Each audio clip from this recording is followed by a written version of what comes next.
manao azafady antsika rehetra hoe fantatsika moa androany tsika en direct dia mba miangavy re mba ho mila fahanginana atsika fa tena mitabataba be mihitsy ka samytsika rehetra mba hoaka mba samy atsapa-tena mba hitandrina zany ary mba miangavy an'ilay ankizy rehetra mba hiavancer eto fa mbola misy place malalaka eto aloha tazafady.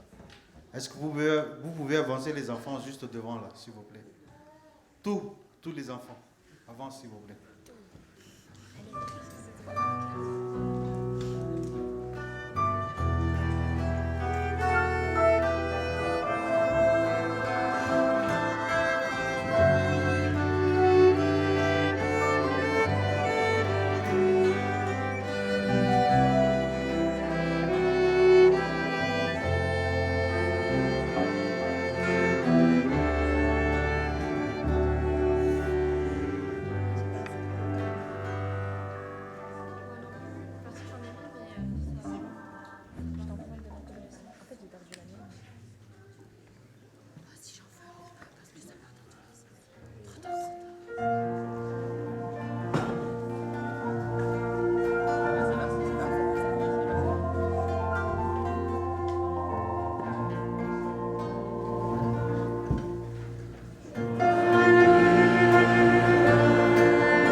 Avia, aoka isika ioby an' Jehova, aoka isika hanao feo fifaliana ho an'ny vatolampy famonjenantsika, aoka keo anatrehana amin'ny fiderana isika, aoka hanao feo fifaliana ho azy amin'ny firana isika. Fa Andriamanitra lehibe Jehova ary mpanjaka lehibe ambonin'ny Andriamanitra rehetra izy. Eo an-tanany fitoerana lalina amin'ny tany, ary azy ny tendrombohitra avo, azy ny ranomasina, fa izy no nanao azy. Ary ny tany maina dia noforon'ny tanany. Amen.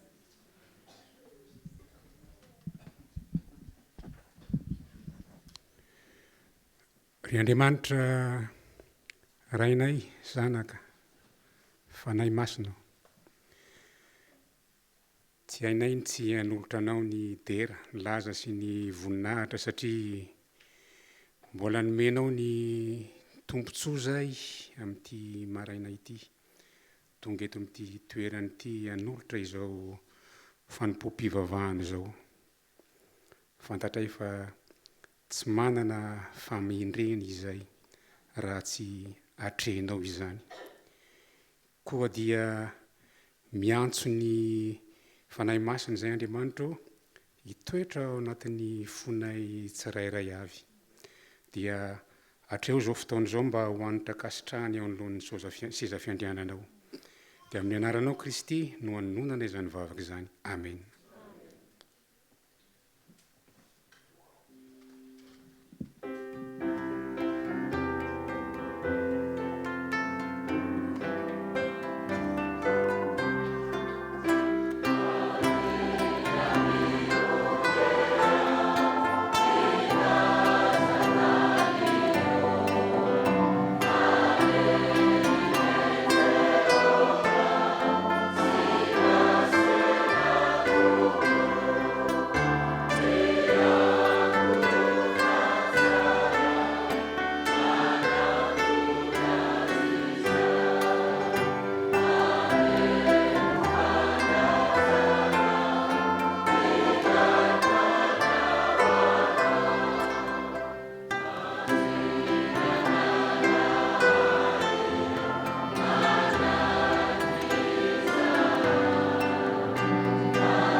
mitadiavany Jehova dia mbola hita izy, miatsoa azy dia mbola akaiky izy. Aoka ny ratsy fanahy afony lalany, ary ny tsy marina fony heviny, ary aoka iverina amin'ny Jehova ireny, fa hamindra fo aminy izy, eny ho amin'ny Andriamantsika, fa hamela dia mela heloka tokoa izy. Amen.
Zao tsika dia hiaraka hivavaka hanetry tena andohalika.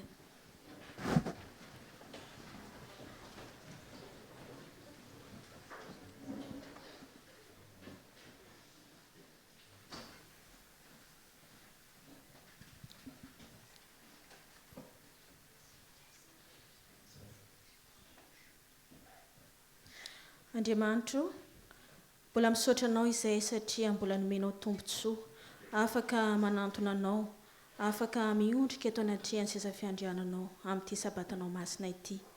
Mahatsiaro izay efa mpanota, tsy mendrika na dia antso ny anaranao akory aza.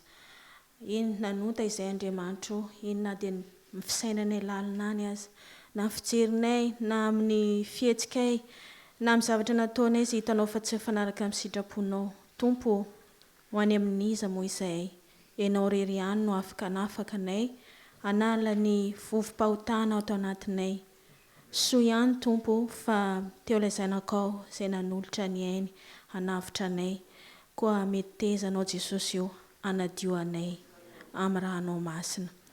Amasino ny tenanay tahaka namasinanao ty andronao masina ity. Avaozo isan'andro ny fanahinay satria mangetahetanao isan'andro izay. Izany vavaka izany tompo dia tononiko sy angatahako no ny anaranao Jesosy. Amen.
Amen.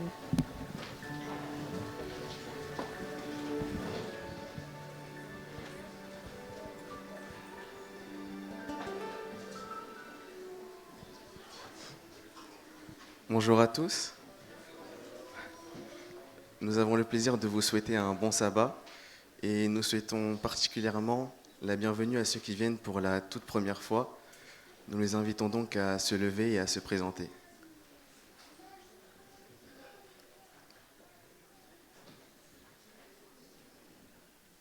Bonjour, comment vous appelez-vous? D'accord, bienvenue.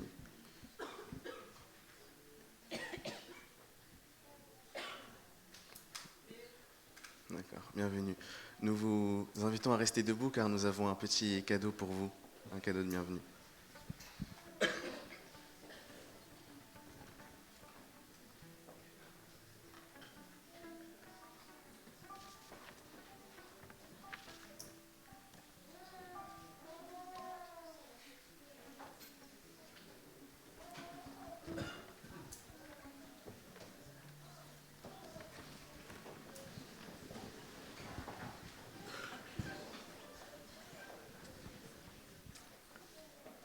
Chantez à l'Éternel un cantique nouveau car il fait des merveilles. Par sa puissance, par son pouvoir divin, il a sauvé. L'Éternel fait connaître son salut aux nations, il révèle sa justice. L'Éternel se souvient de son amour et de sa bienveillance à l'égard d'Israël. Jusqu'au bout de la terre, on a vu le salut qui vient de notre Dieu. Acclame l'Éternel, ô terre tout entière, avec des cris de joie, au son de la musique. Au son de la cithare, célébrez l'Éternel, au son de la cithare de tous les instruments. Au son de la trompette et aux accents du corps, exultez en présence de l'Éternel, du roi.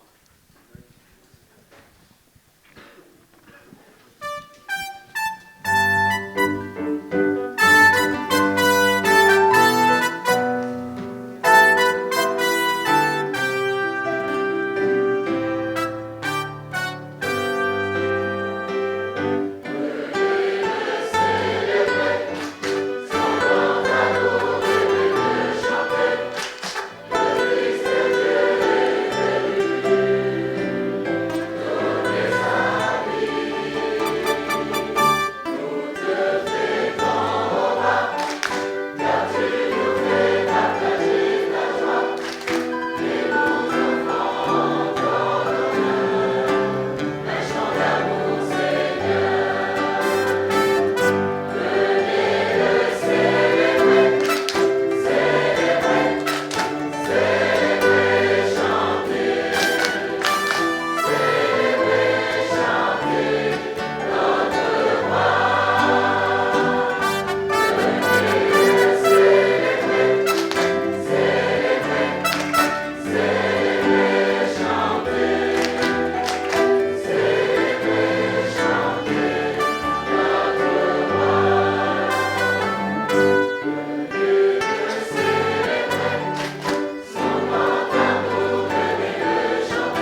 tel donne libérablement et ses richesses s'accroissent.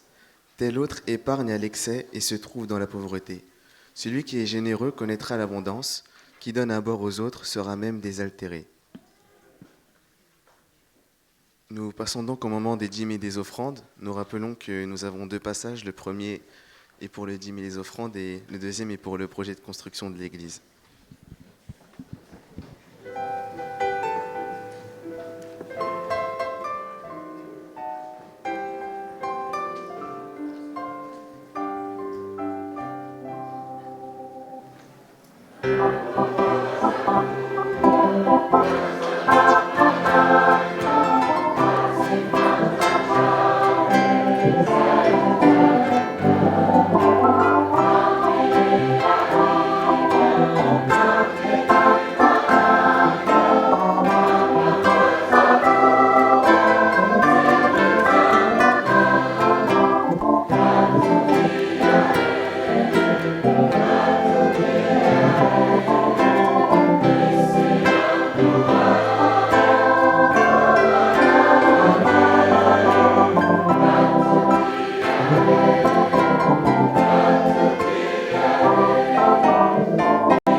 Andriamanitro, misaotra betabe noho ny maha-Andriamanitra anao.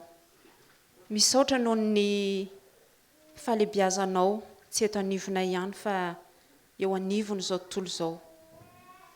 Misaotra satria Andriamanitra tsara ianao sady mpanao tsara. Ho anao ane Tompo, ny dera, ny laza ary ny voninahitra mandrakizay. Misaotra ihany koa Tompo noho ny fahafahamanao izay nomenao anay. Misaotra satria mitosatosa tokoa ny fitahinao aminay tsirairay avy. Eny fa na dia ny fahasalamana izay omenao ka ahafahanay tonga eto amin'ny tempolinao masina dia efa tena fitahiana sy fahasoavana ankasitranay indrindra ianao. Misaotra noho ny vola aman-karena ihany koa izay atolotra ao anay, ary misaotra satria afaka nanao ny apahany ho anao zahay. Io izany apahany izany, Jehova Tompo mba avita be amin'ny asanao ary indrindra hitondra fanahy marobe any an-danitra. Io ireo mikitrakitra izany vola izany ihany koa, mba omenao ny fahendrena ka ho tonga any amin'izay tena ilana azy ane izany vola izany.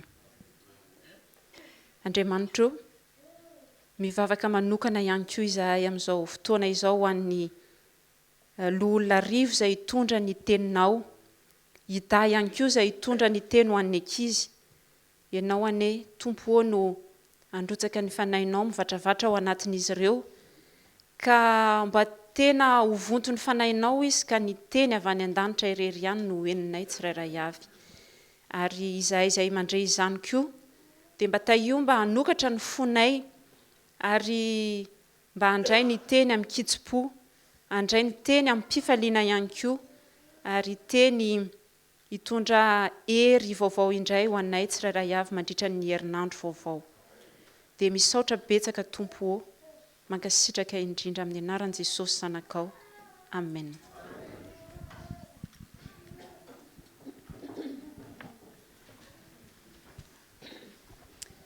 Eo am-pitsanganana ihany dia hanokatra ny baibolitsika isika dia hamaky ny teny izay voarakitra ao amin'ny Marka 5 Marka 5 ny 2:20 ka hatramin'ny 5:20 Marka 5 ka ny 2:20 ka hatramin'ny 5:20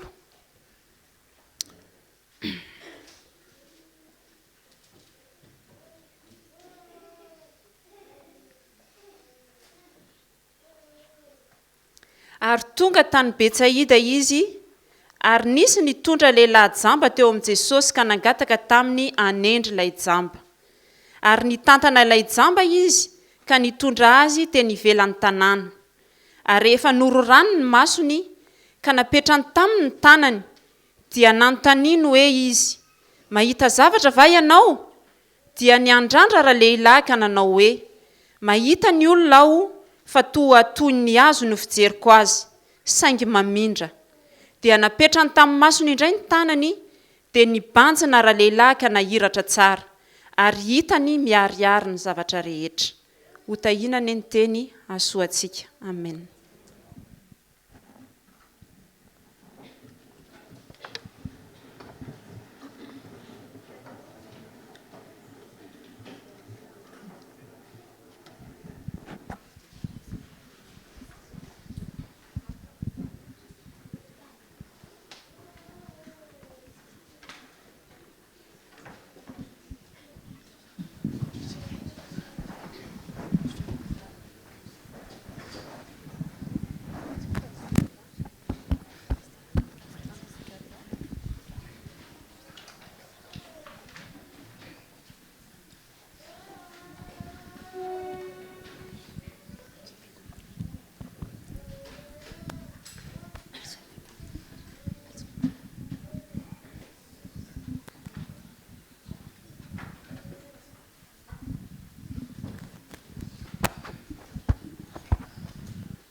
Le chant terminé, le rideau retombe, je viens simplement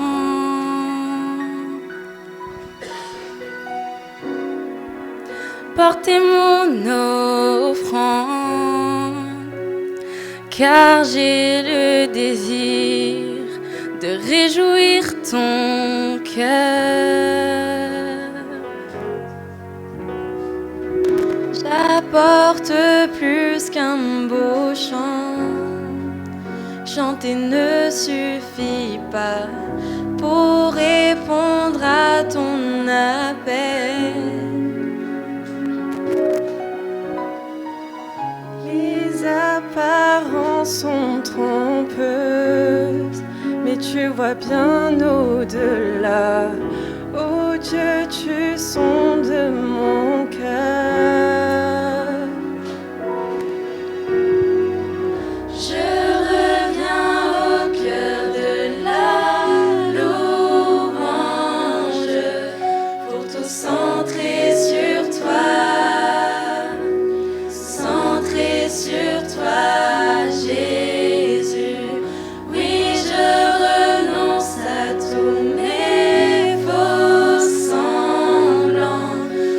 Centré sur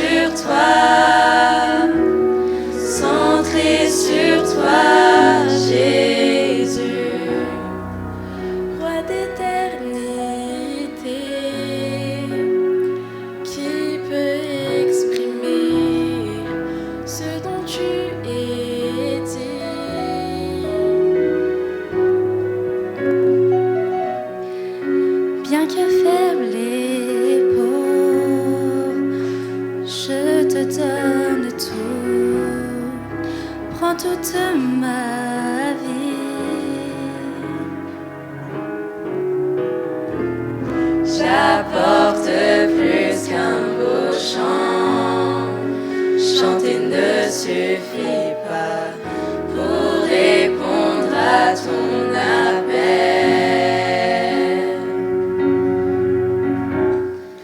Les apparences sont trompeuses, mais tu vois bien au-delà. Oh Dieu, tu sondes mon cœur. Je reviens au cœur de la louange. Tout est centré sur toi, centré sur toi, Jésus.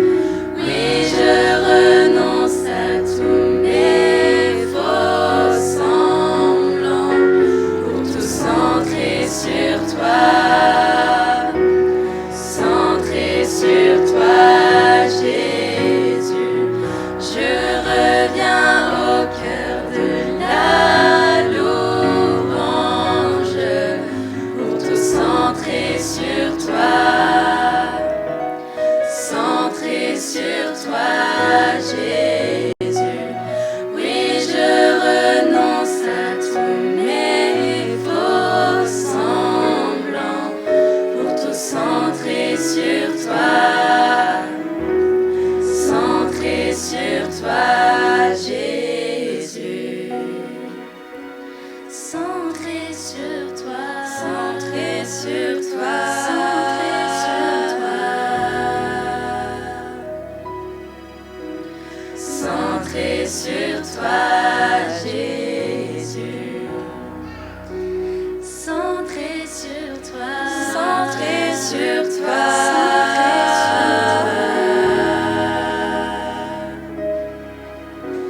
centré sur toi, Jésus.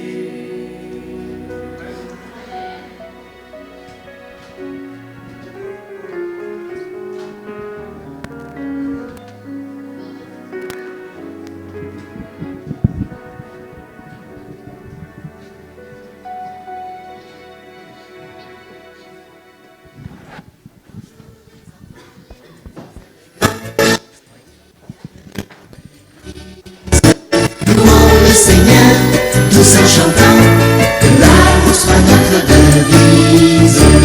Prêtez, prêtez l'oreille, il a des choses à vous dire. Ouvrez vos cœurs à sa parole divine. Bonjour les enfants. Et les grands aussi, bonjour. Vous allez bien? Ça a été la semaine? Pourquoi non? Parce qu'il pleuvait beaucoup? Ah oui, ça, des fois c'est comme ça. Alors aujourd'hui, je vais vous raconter une histoire. Histoire d'un homme né aveugle. Ça veut dire quoi aveugle en fait? William? Ah oui, la personne qui ne peut pas voir, la personne qui ne perçoit pas quelque chose. C'est ça, aveugle. Un homme aveugle, la personne aveugle. Les enfants, je vous demande de fermer les yeux en quelques secondes seulement. Fermez les yeux et répondez-moi.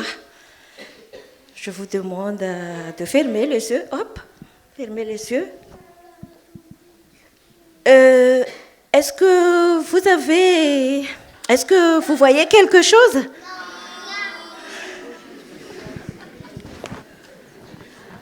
Est-ce que vous voyez quelque chose en fermant les yeux? Ah oui, de noir. Vous imaginez quand la personne aveugle, elle vit toute sa vie en noir.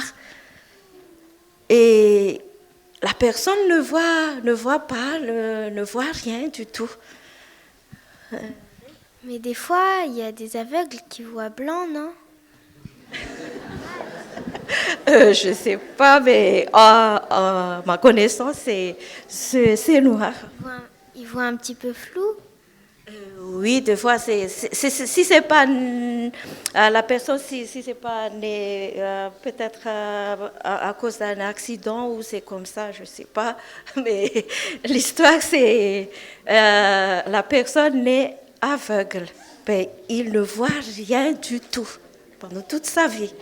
Un jour, à Bethsaïda, c'est la ville que Jésus était, on m'a amené un aveugle vers lui. Ben, ils ont dit que Jésus, vous pouvez toucher la personne, vous pouvez guérir cet homme. Mais qu'est-ce qu'il a fait Jésus?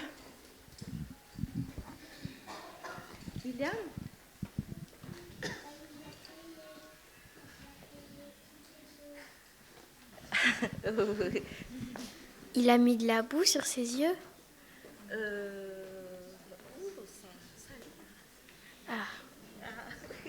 Alors, Jésus, il prit l'homme, il prit l'aveugle dans la main. Après, il lui mit ses mains dans ses yeux.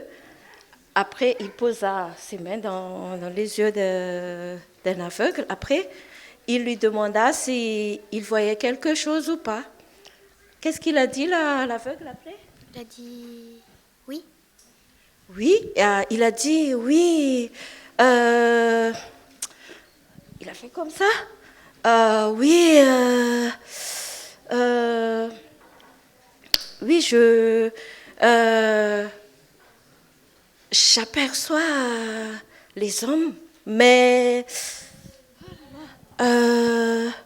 j'en vois que les arbres et qui marchent. C'est bizarre. Vous avez déjà vu les arbres qui marchent? Non. Parce que c'est flou en fait. Parce que c'est flou. Après, qu'est-ce qu'il a fait Jésus? Jésus, il mit de nouveau ses mains sur ses yeux. Après, qu'est-ce qui s'est passé? Il voit. Oui, il fut guéri, il voit tout. Il est tout content après en remerciant Dieu. Si vous avez les enfants, trouvez quelqu'un ou quelqu'un de proche ou tes amis. Il y a des soucis ou des douleurs. N'hésitez pas de ramener quelqu'un vers Jésus parce qu'il peut faire tout. Il fait des miracles. Il peut guérir tout. D'accord? Bon sabbat.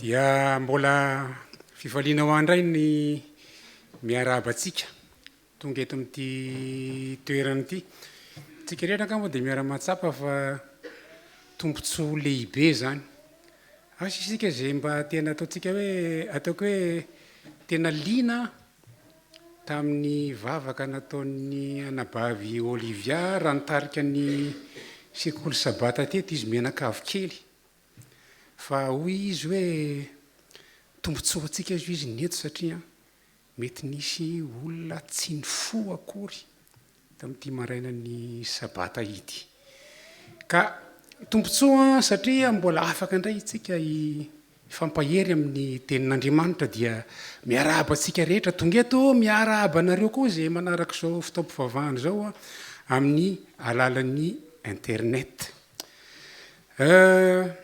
ny teny zay angalantsika lesona tsotsotra raha tsika mamakafaky eto dia ny teny ny vakin'ny anabavy Elia teo ao amin'ny filazantsarany marika toko 9 ny 2 ka hatramin'ny 5 ary mbola naveriny anabavy dako izy teo hoan'reto zanatsika ireto. Andeha averintsika vakina ihany satria tsara raha mifatoka tsara ao anatin'ny saitsika ny teny mba azahotsika tsara zay hevitra tiany zany teny zany avoaka. Marka 9:22 ka hatramin'ny 5:20 hoy nivaky ny teny. Ary tonga tany Betsaida izy, ary nisy nitondra lehilahy jamba teo amin'i Jesosy ka nangataka taminy anendry ilay jamba. Ary nitantana ilay jamba izy ka nitondra azy teny ivelan'ny tanàna.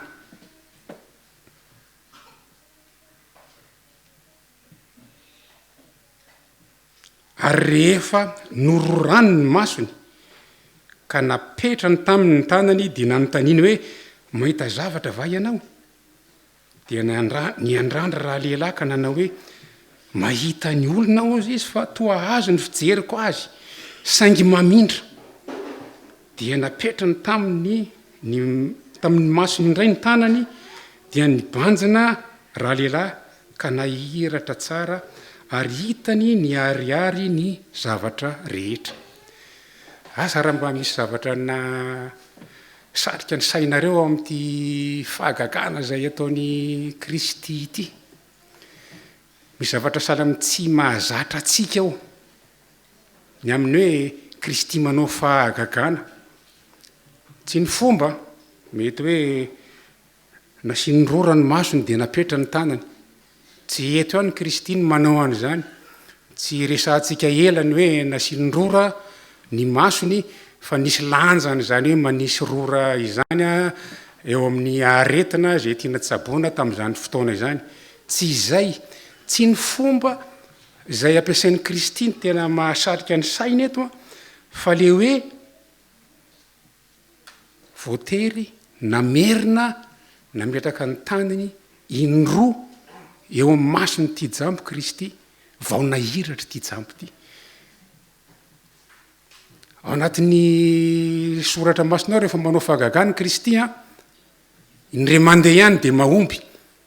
Dia mipetraka amin'ny fanontaniana hoe fa inona ary ny zava-mitranga, inona ny lesona tian'ny Kristy ampitaina. Moa ve ny ena ny herin'ny Kristy anasitrana. Tsika rehetra angamba tsy mino an'izany. Tsy ny ena ny herin'ny Kristy anasitrana. Fa misy lesona zay tiany hotsoahana ato. Ka mba azahoantsika mamaly, mahafantatra zay lesona izay dia hojerevantsika lohahevitra anankiroa. Ny lohahevitra voalohany dia ny hoe lahara-pahamehana amin'ny Kristy ny fampianarana ao ambadika izany fahagagana izany. Fampianarana ara-panahy. Zay ny tian'ny Kristy atao lahara-pahamehana. Ary rehefa hitantsika izay lohahevitra voalohany zay dia hitantsika indray ny lohahevitra faharoa hoe ny fahasitranana ara-panahy dia miandalana. Ka jerevantsika miandalana ary zay lohahevitra anankiroa izay. Lahara-pahamehana ho an'ny Kristy ny fampianarana ho an'ireo mpanaraka azy rehefa manao fahagagana izy. Fantatsika fa nanao fahagagana maro tokoa Kristy nandritry ny ministerany 3 taona teto tany. Fahagagana voalohany zao dia sahalan'ny hoe nanovanany rano odivay tany Kana. Isan'izany fahagagana zany koa nanasitrana ny zanaky ny tandapa. Fantatsika daholo zany tantara zany amin'ny filazantsarany Jaona ao. Lay marary eo amoron'ny farian'ny Betesda. Le tsy mba afaka hoe hirotsaka ao anatin'le farian'ny Betesda. Raiso mifandrinanao izy dia mitsangana hoe Kristy dia nitsangana le marary. Fa raha misy fahagagana zay tena hoe nanomezan'ny Kristy lesona mazava mihitsy dia ny lesona ny fahagagana zay namokisany olona 5,000 ka nampitombony mofo 7 sy azandrano roa.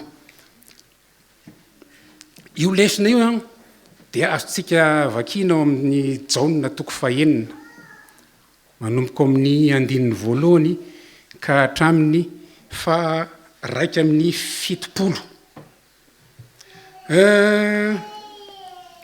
Tsy ho averintsika intsony ny fizotrany tantara nanaovan'i Kristy io fahagagana io, fa ty fahagagana anankiray koa ty dia hita amin'ny filazantsara efatra.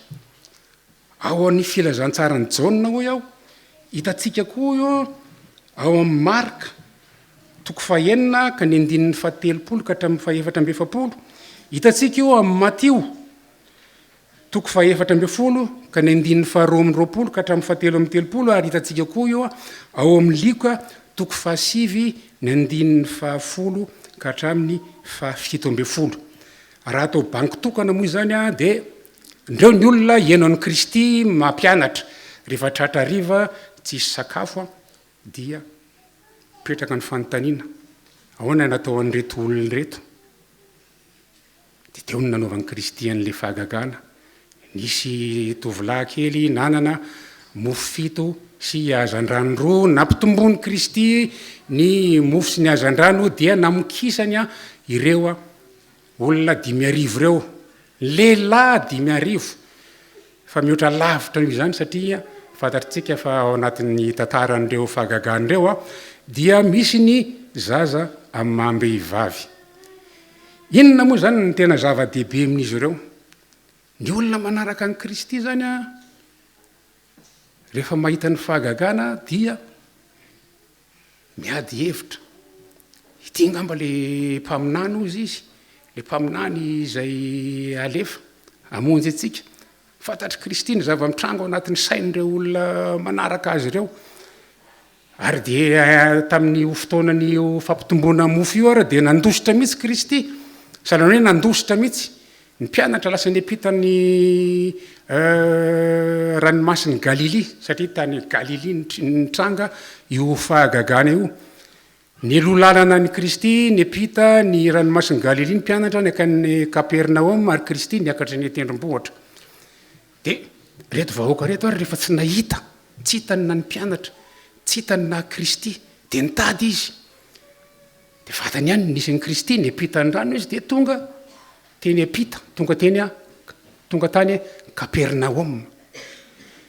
Rehefa nahita ny Kristy ary izy dia napetraka ny fanontaniana, Raby eo fa oviana anao ny tonga teto. Zay zany le fanontaniana napetraka reto olona hitady azy. Ahoana navalin'ny Kristy azy? Jaona toko fahenina ny andinin'ny fahenina amby roapolo. Lazaiko marina aminareo fa raha mitady ahy ianareo dia tsy noho ianareo nahita famantarana fa noho ianareo ny hinana ka voky. Izay mandatsa makanina ary ve ty Kristy ty? Sa ahoana? Tsy mandatsa makanina Kristy. Fa misy fampianarana lehibe zay tiany ampitaina amin'reto olona manaraka azy reto. Misy ny fampianarana goavana be zay tiany omena ireo olona ireo. Hoy izy amin'ny Jaona toko fahenina ny andininy fa 7:20. Aoka hiasa ianareo tsy hoe ahazahoana hanina mety levona fa ny hanina maharitra ho amin'ny fiainana mandrakizay dia izay omeny ny zanak'olona anareo. Zay le lesona tompoko. Reto olona manatona ny Kristy reto tsy ny hoe mofo namba reto, tsy ny fitahiana aranofo na ara-batana, tsy zay ny zavatra iantson'ny Kristy ny olona manatona azy, fa tiany andeha lavidavitra ikaroka ikokoa ireo olona ireo hoe inona ny zavatra, inona ny lesona tiany Kristy ampitaina amin'reto olona ireto. Dia hoy izy eo amin'ny Jaona toko fahenina ny andininy fa 5:30. Izao ozy izy no mofinaina zay manatonay dia tsy mba ho nona. Tsy nyheriny nanao fagagana zany araky ny voalaza teo ny tiany Kristy anarahana fa ny ahafantatra ny fampianarana zay tiany ampitaina. De mazava ho azy ny tanjon'ny Kristy eto amin'ireo fanehoany ny heriny nanao fagagana samihafa tamin'ny mba inona fa izy no lay Andriamanitra velona hitondra ny famonjena ho an'izay mino azy ao amin'ny fanjakana ihany no ifarana ny fahoriana ny aretina zay mianjady amintsika zay eto tany. Ka raha ohatra isika anatona ny Kristy teo sitrana, teo tahina ny asa, teo azo asa, teo sitrana amin'ny aretina, tsy miteny Kristy hoe aza mangataka an'izany aminy. Tsy miteny mihitsy Kristy hoe aza mitalao an'izany aminy. Fa ny zavatra isarian'ny Kristy ny sainao dia ny hoe io fahoriana zay mianjady aminao eto tany io dia any amin'ny fanjakany ihany no hifarany izany. Mbola mafisin'ny Kristy ny fampianarana eto dia ny olona manaraka azy.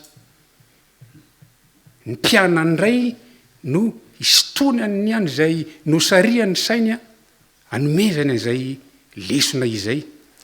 Kristy moa dia niantso mpianatra hafa koa, mpianatra 70 lahy. Ao amin'ny lioka toko 10. Lioka toko 10. Reo mpianatra 70 reo dia nalefan'ny Kristy andeha tsiroro ialoha lalana azy any amin'ny tany zay andehanany. Nomeny Kristy fahefany reo. Vavakitsika io lioka toko 10 io. Nomeny fahefany reo anasitrana. Nomeny fahefana koa reo hoy izy eo amin'ny lioka toko 10 ka ny andininy 7. Nomeny hery ozy izy ireo nasitrany amin'izay ny andininy 7 zay ary nomeny hery koa reo anitsaka menarahana mainko ka andresy ny hery rehetra zay ananany 9 andininy 7 zay.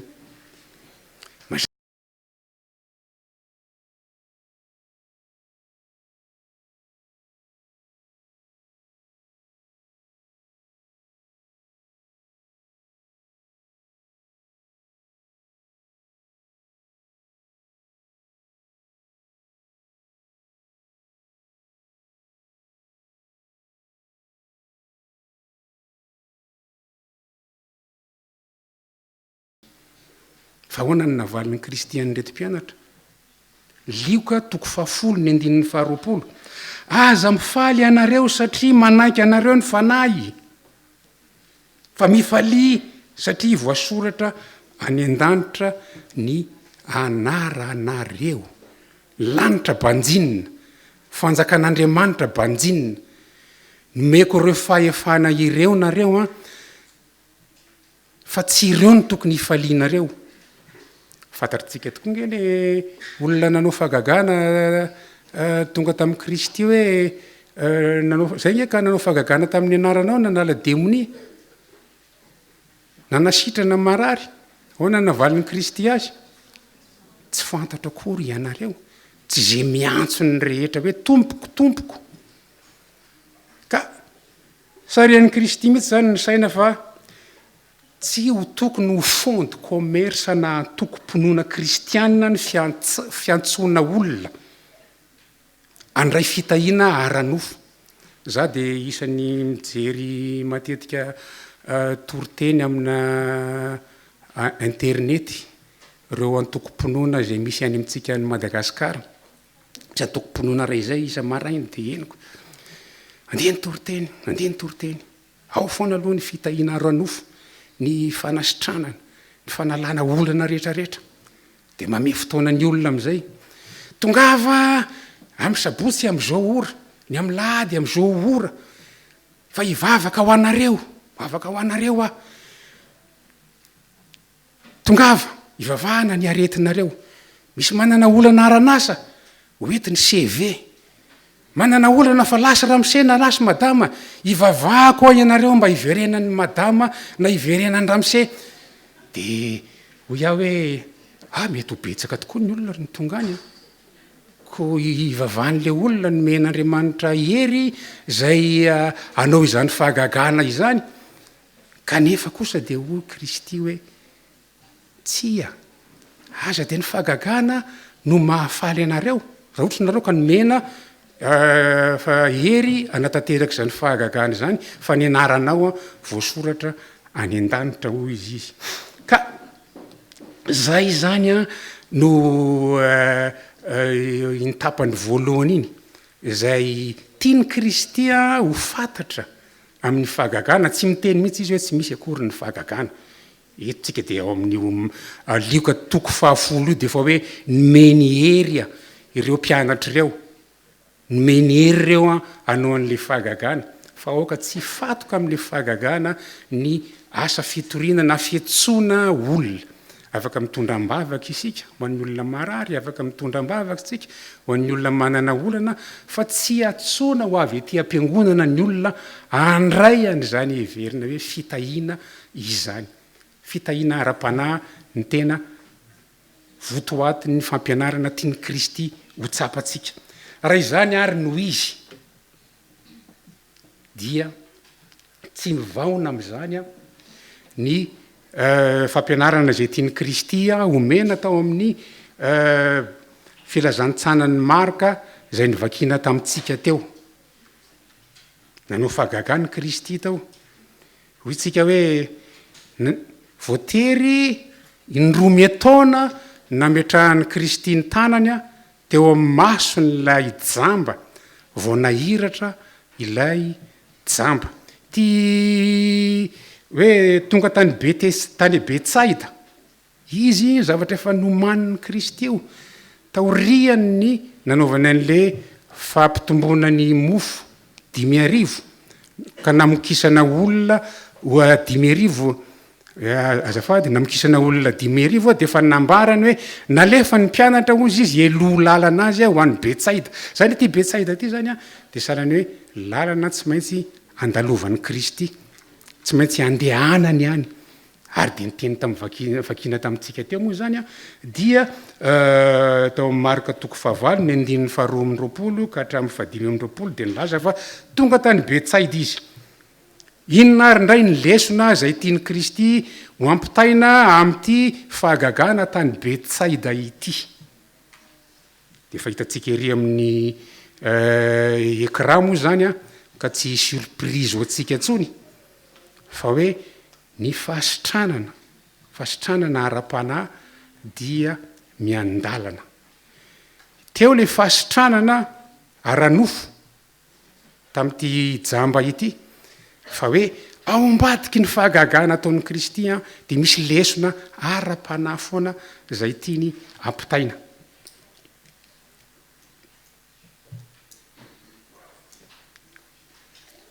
hoy nivaky ny teny teo tonga tany Betsaida izy ary nisy nitondra lehilahy jamba teo amin'i Jesosy ka nangataka tamin'ny anendry lay jamba ary nitantana le jamba izy nitantana lay jamba Jesosy Kristy hitatsika tsara ny hevitra zany fihetsika zany fihetsika feno fitiavana fihetsika manome toky an'ity olona ao anaty aizina ity itopelantanako ianao mahazo mahatoky ianao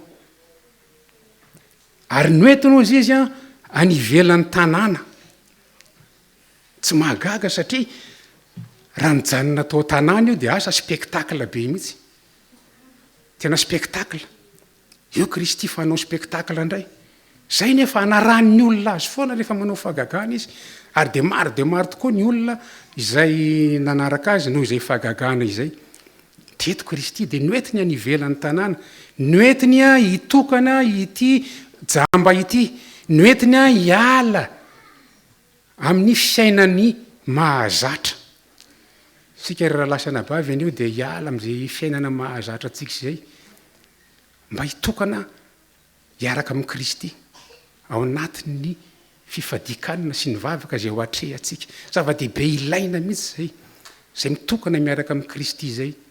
Tsy ny sabotsy ihany na ny lahady ihany ho an'izay miangona lahady, fa mba manokana an'izay fotoana zay ve isika miaraka amin'ny Kristy izay ao anatin'ny herinandrontsika, mba manana ve tsika izay hoe fotoana voatokana miaraka amin'ny Kristy izay. Manontany tena isika fa androany isika dia misaotra an'Andriamanitra fa miatrika izay fifadikanana izay.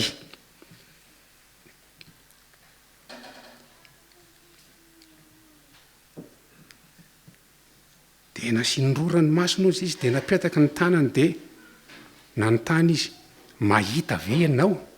Mahita zavatra ve ianao? Dia hoy isika hoe mba hafahafa ihany izany fanontanian'i Kristy zany. Kristy inge mahafantatra ny zavatra rehetra. Dia tsy fantatry Kristy tokoa ve fa tsy mbola mahita io olona eo? Fantany tsara raha lasana bavy, fantany tsara. Fa mba inona ara ny antony ametrahany Kristy an'ity fanontaniana ity? Azadino zay hoe Kristy dia misarika ny saina amin'ireny fahagagana ataony ireny, famantarana ataony ireny misy lesona ara-panahy izay tiany ampitaina. Manjavozavo izy ty jamba, fantatry Kristy tsara zany, fa tiany Kristy mihitsy atsapa ianao, fa na efa nanolo tena ho azy ary ianao, efa nikasihany fonao, tsy mbola avy hatrany dia mahiritra ny fahitanao ara-panahy. Ny masom-panahinao tsy avy hatrany dia mahiratra. Mahita ianao ve ny fadisoanao rehetra? Mahatsapa ve ianao ny fahalemenao rehetra eo amin'ny fiainana? Tiany Kristy ho tsapa fa manjavozavo ny fahitanao, na dia efa nahakasika ny fonao ary izy. Fa nanolo tena ho azy ianao, vita batisa 5 taona, 10 taona, 20 taona. Le lalana mazava mitondra antsika ho any amin'ny fiainana mandrakizay dia ao anatin'ny mandritry ny androm-piainantsika no idediavantsika izay lalana mazava izay. Lavitrezaka raha lasy anabavy ny miala avy eo amin'ny aizina mandeha ho tonga any amin'ny fahazavan'i Kristy. Mbola miantso antsika koa izy, aoka ianareo izy ho fahazavany zao tontolo zao, sady mandeha tsika ho tonga any amin'ny fahazavan'i Kristy no tiany koa tsika ho taratry ny fahazavany ho hitan'ny olona. Lavitrezaka no ataterahantsika izany, mbola manjavozavo. Zaraina ny revue adventiste tsika volana septambra farany teo, asa zay nanana azy, zay mbo namaky. Izy mba namaky amin'ile hoe tiavany namanao tahaka ny tenanao. Dia tsindriny le nanoratra an'le artikla hoe fantatra tsara hozy izy le didy vaovao hoe nomeny Kristy, tiavany Andriamanitra ao amin'ny fonao rehetra, fon'ny sainao rehetra sy ny tenanao rehetra, ary tiavany namanao tahaka ny tenanao. Fantatra zany.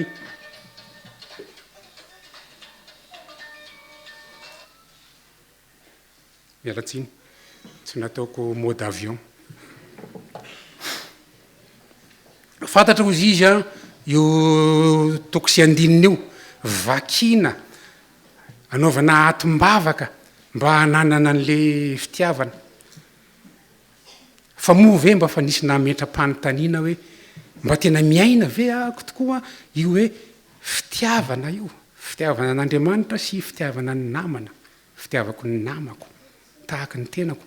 tonga ny fotoana ho le olona manoratra ny artikla ary io artikla io koa moa zany in'ireo voantsika iny angamba dia efa miandrandra ny fifadikanina zay ataontsika. Tonga kosa angamba ny fotoana ozy izy mba metrahantsika fanontaniana zay a mikasika amin'ny hoe iainantsika ity fitiavana ity. Ny apôstôly Paoly dia name tsara ny vokatra zany fitiavana zany eo amin'ny toetranao. Ianao izy izy mety malala tanana be ianao, omenao ny fanananao rehetrarehetra fa raha tsisy fitiavana dia tsisy ninona zany. Mety miteny amin'ny fitenin'ny anjely ianao, mahay zany ianao men'Andriamanitra fahaiza miteny ianao amin'ny fitoriana, fa raha tsisy fitiavana dia zava-pony izany. Fa eo amin'ny fifandraisana kosa, eo amin'ny fifandraisana amin'ny hafa dia tena meny apôstôly Paoly mihitsy a reto toko sy andininy reto, Korinthianina voalohany toko 7:10 ka manomboka amin'ny andininy 4 ka hatramin'ny 7. Zay toko sy andininy zay fatatsika loatra.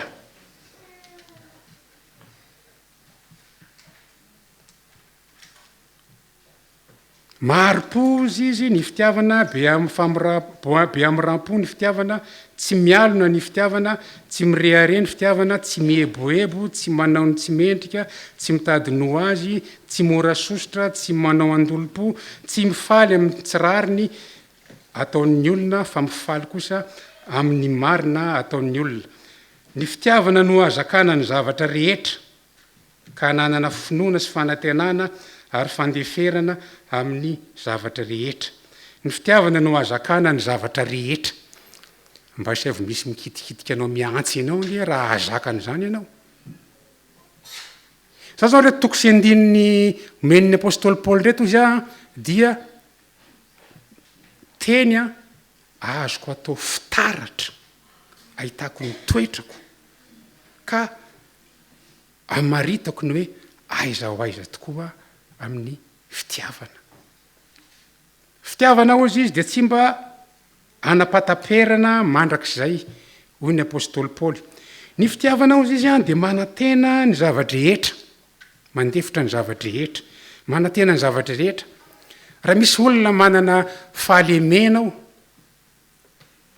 tsy ny fitsarana iny olona iny ny tena zava-dehibe fa ny fanantenana hoe Andriamanitra matoky aho fa afaka anovany olona ianao, manantena mihitsy fa hiditra an-tsehatra anao anovany olona. Hitanao dia le toe-tsaina zany ny toe-tsain'ny olona manam-pitiavana dia hafa mihitsy, tsy mifanenjika. Mino ny zavatra rehetra, mino Andriamanitra fa iovy io olona io raha ohatra ka hidiranao an-tsehatra ka mangataka aminao koa io olona io, mitondra ambavaka ny olona io. Zany reto toko sy andininy reto tsy ho adiditsika tsirairay avy. Anana fotoantsika rehefa avy eo. Raha ohatra ka misy mahatsapa ny tenany hoe aity zany mbola lalana lavitrezaka mihitsy. Raha ny fitiavana ny resahana, mbola manjavozavo ny fahitako an'ireo, mbola manjavozavo ny fiainako an'ireo fitiavana zay voizin'ny apôstôly Paoly ireo. Aokotsika ho resy lahatra fa miandalana ny fahasitranana ara-panahy, ny fahitantsika ara-panahy, tolona isan'andro isan'andro izany. Ka eto am-pamaranana aho dia tiako zany no manindry mafy fa manana anjary zasy anao amin'ny fanasitranana atsika, amin'ny fahajambantsika.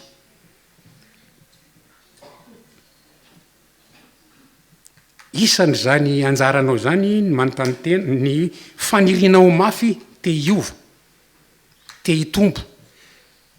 Mba tonga tokoa ve amin'ny fotoana zay anadinantsika tena hoe tena mandinika ny fiainam-panahintsika isika dia sahala tsy ao izy zany indraindray sahala amin'ny hoe lasa routine zany fiainako zany.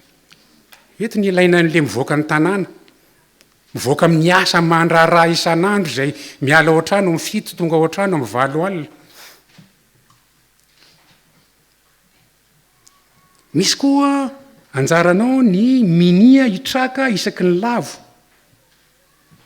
Anjaranao zay ohatra raha manao mampalahelo olona dia mila fanetretena lalina mba minona ny ampo mandeha miala tsiny zava-dehibe ny mandeha miala tsiny mandeha mifona amin'ny olona rehefa ohatra nanao tsy nety amin'ny olona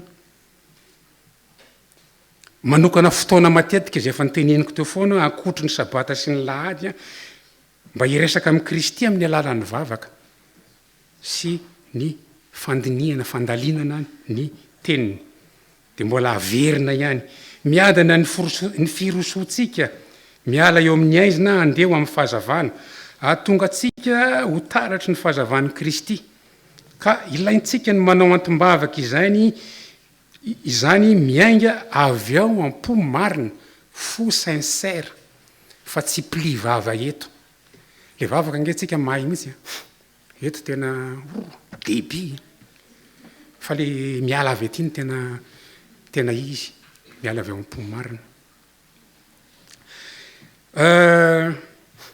ty vavaka ity dia tsy za akory ny namorona azy fa hitako ty dia tiako hozarainao atsika nomeko ny anabavim-bola izy ty ho an'izay hoe mitady azy raha riva hoe tamin'ny anabavim-bola hoe raha ohatra ka tianao hoe mi-inspirenao ty ao anatin'ny fifadikanina dia manaova exemplaire maromaro ao dia zay mila dia omeo zao lay ivavaka Jesosy Kristy tompo matetika no manjavozavo ny fahitako tsy mora ho ainy mahita ny soa tokony ataoko na ny ratsy tokony hialako to tsy hitako ny fanatrehanao ao amin'ny fankam-panahy izay sedraiko tsy hitako mihitsy tokoa aza ny endrikao eny amin'ny rahalahiko aviry tompo sokafy amin'ny fahazavanao ny masoko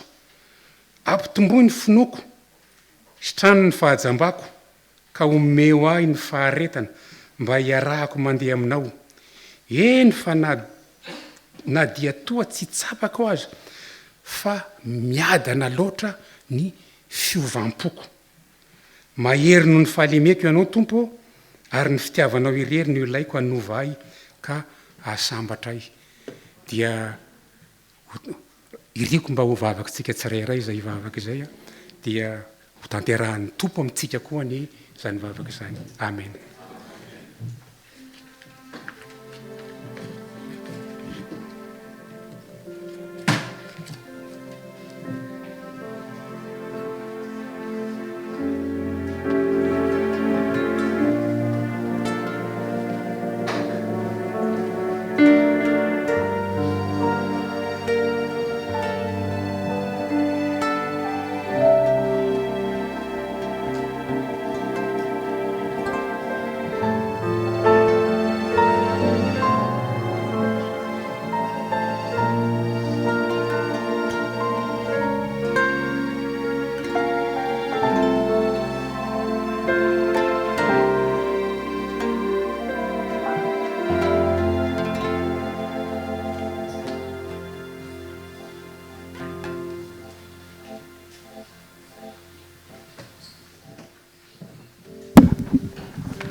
tompo efa notonon'ny loolona rivo teo ampamaranana ny toriteniny vavaka mendrika asandratray ho anao amin'ity sabata ity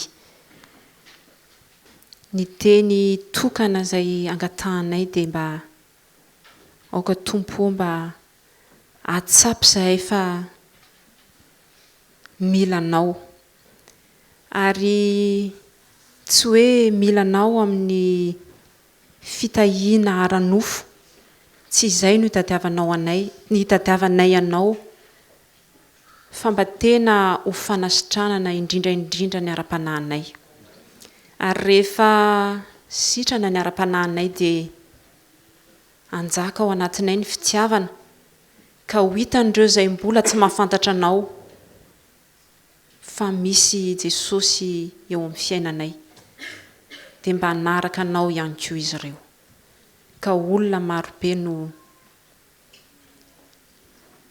andova ilay fiainana mandrakizay. Mba tena hitoetra ao anatinay izany fananana fitiavana izany, tahaka ny fitiavanao. Misaotra Jesosy io, misaotra noho ny fitiavanao. Amen.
Hita sy aro anareo aneny tompo, jery anareo amin'ny kamoram-po aneny tompo, ka hiatra anareo, andray anareo amin'ny kazavam-po aneny tompo, ka hanome anareo fiadana, mandehana ny fiadanany tompo.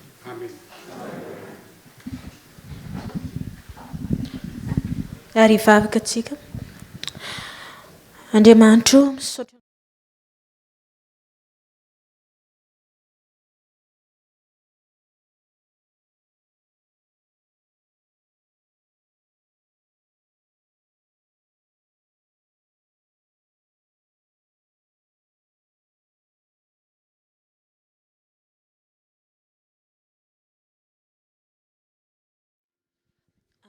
mangataka ny Morgane sy Richa zany mba hiaraka hivoaka aminay ao araban'ny feo.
asambarana fatratreri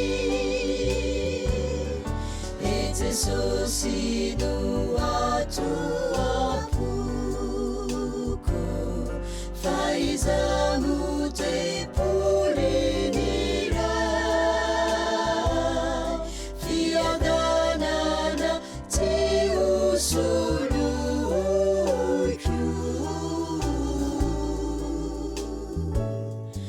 asambarana mandrakizay zany foko fa mamolivoly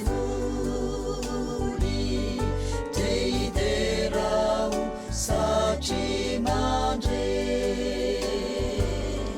ny antema iray ny tempoly ny famalyany andanitra ny fisarana taony anikoa hoan'ilay zanak'ondriniray tsy manangany saiko ifo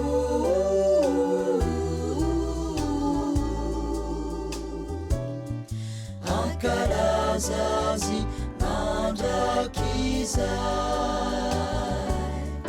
keroby mamihira ambony fa izao mihire toko halleluia tsy tsatry tsony no asandratra naritsito reo anjeliny nanitrafo otahafiko eto indray ny fanaiko falisiravo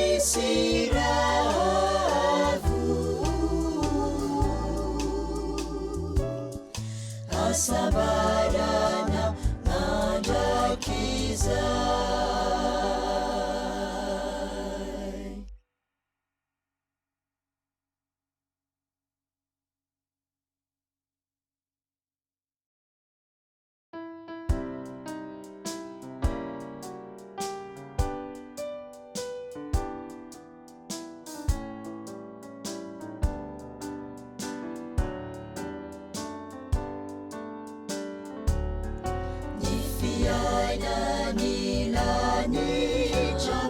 nilanitravony tiandramako sahadety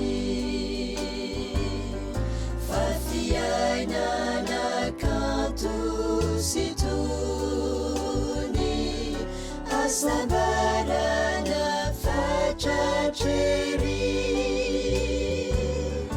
e Jesosy no atoapoko fa iza no tempolin'iray fiadanana tsy hosoloiko